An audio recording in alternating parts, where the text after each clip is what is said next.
So our major goal is really public health policy. We have about 700 members who are practitioners of public health across the state of Arizona, and really that's our core mission is to encourage our legislators and elected officials to adopt good public health policies that are evidence-based. And that's an important thing to us, that evidence-based piece. Humble has been vocal about his criticism of Arizona's coronavirus policies, but in a blog post, he welcomed some of Ducey's new measures that include holding businesses accountable if they fail to implement safety guidelines put out by the state and federal governments. When we came out of the stay-at-home order on on May 15th, there was no real enforcement or compliance measures built into that.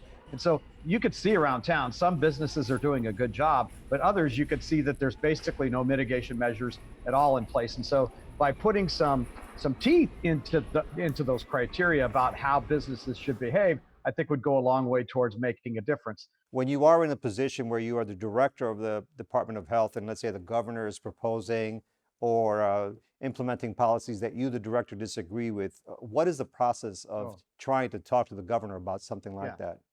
Yeah, well, I did that. I was with Governor Brewer for 6 years, and there were times when, might have been a different policy that I would have implemented, but nobody elected me. If she made a decision that was different from what I thought was the right one, that was okay with me because she was the elected official, and I was there to serve at her pleasure. But I always felt like I worked for the people at the same time reporting to a governor. It is mandatory to wear a face mask in the city of Tucson. Humble says he supports giving local leaders more authority to set their own requirements, in addition to creating policies on masks. I think there are many cities, maybe even counties in Arizona, that would be enthusiastic about making some local requirements around, say, nightclub operations to limit the kinds of congregation that we've seen in many parts of the state, especially on weekends, by, say, for example, putting in a requirement that nightclubs need to be kept at 50% of their fire code capacity. That's an example. And some people say that leads to a lot of confusion if you have municipalities or counties doing their own thing versus one uniform code for the whole state.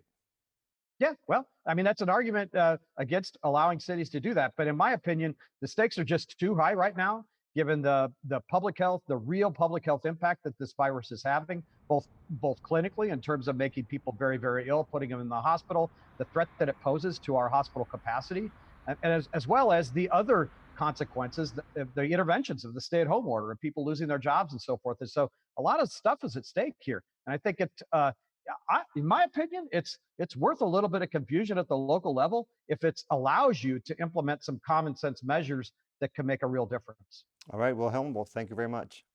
All right, take care. Thank you.